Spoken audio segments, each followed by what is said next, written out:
प्यारे बच्चों, सुग्रीव प्रसाद मुखर्जी चैनल में आपका स्वागत है।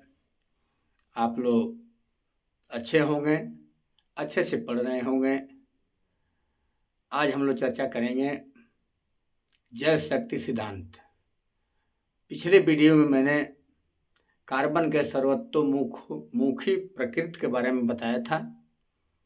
ये भी बताया था कि कार्बन में कौन सा ऐसा गुण है जो 3 मिलियन से अधिक कार्बनिक यौगिक का निर्माण होता है। आप उस वीडियो को अच्छी तरह से देखे होंगे, समझे होंगे। आज हम लोग चर्चा करेंगे जल शक्ति सिद्धांत। उत्तर प्रदेश माध्यमिक शिक्षा बोर्ड के हाई स्कूल विज्ञान के परीक्षा में प्रश्न आता है कि जल शक्ति सिद्धांत क्या है और इस सिद्धांत का अंत कैसे हुआ। तो आइए हम लोग चर्चा करते हैं। कार्बन के कुछ लवण को छोड़ करके कार्बन द्वारा बना सभी यौगिक कार्बनिक यौगिक कहलाता है। बर्जीलियस नामक एक वैज्ञानिक ने बताया था कि संसार के समस्त कार्बनिक यौगिक का निर्माण केवल जीव जंतुओं से होता है। यानी संसार में जितने कार्बनिक यौगिक पाए गए हैं उन सब का निर्माण केवल जीव जंतुओं से ही होता है। अर्थात कार्बनिक यौगिक के निर्माण के लिए जैव शक्ति की उपस्थिति अनिवार्य है। यानी कार्बनिक के जितने यौगिक बने हैं वह जल शक्ति द्वारा बना है। आज भी लोग भी अंधविश्वास में पड़े हैं, देवी देवताओं पर विश्वास रखते हैं कि ये बनाया, ये देवता ने ये बनाया। लेकिन प्यारे बच्चों, विज्ञान ने इसे जो असत्य सिद्ध किया है। आइए देखिए, बर्जीलियस द्वारा बताए गए जल शक्ति सिद्धांत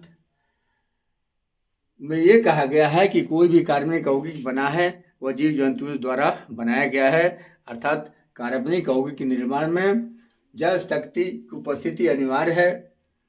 बर्जीलियस के सिद्धांत को जल शक्ति सिद्धांत कहा जाता है।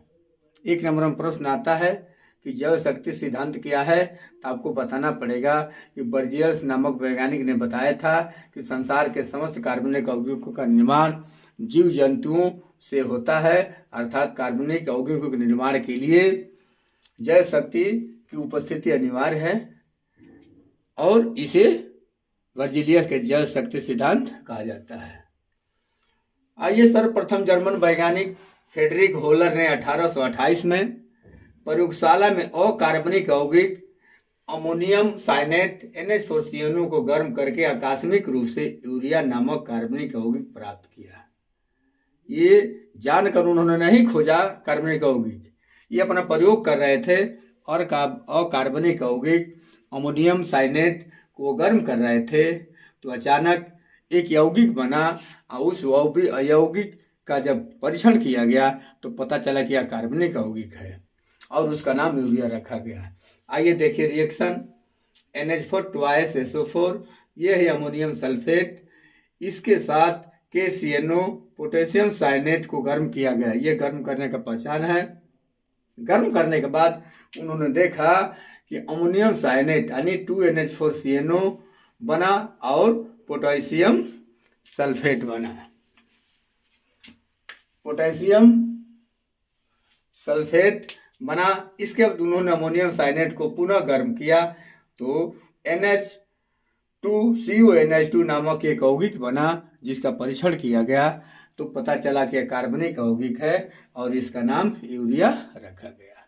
इसके बाद कोल्बे नामक वैज्ञानिक ने 1845 में एसिटिक अम्ल का प्रयोगशाला में संश्लेषण किया।